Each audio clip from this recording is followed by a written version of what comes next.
jacket. However, despite the richness of detail, the picture remains at the first stage of pure schema.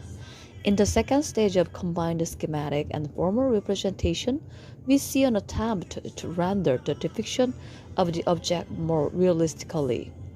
We see a schema combined with actual appearance or form. Here, for example, is a picture done by a 10-year-old child, a drawing of his father and mother, appendix figure 15. It is very easy to find traces of schematic representation in this drawing, but they are dominated by the formally correct rendering of the object.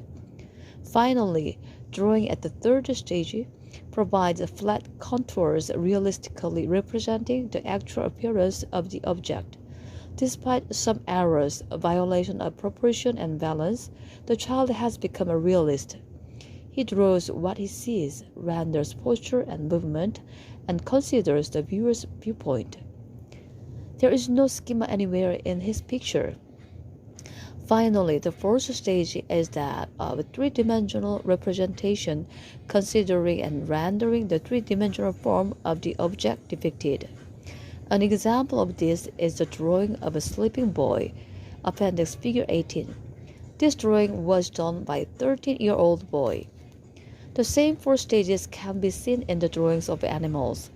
This completely persuasively shows that the difference in the representation does not result from the content and nature of the drawing's topic, but is instead associated with the evolution of the child himself.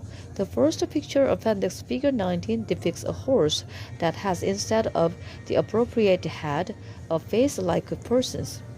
At the first stage, children draw all animals completely the same, and the schema of the cat, dog, and frequently even the chickens do not differ. Here the child has diligently and schematically rendered the trunk, head, and the feet. In our picture, the head definitely has a human look, although it belongs to a horse. In the second stage, the child renders a horse schema and mixes it with certain features corresponding to the actual appearance or shape of the horse, for example, the typical shape of the head and neck. His drawing of a horse is already beginning to differ clearly from a drawing of a cat or other animals, especially birds.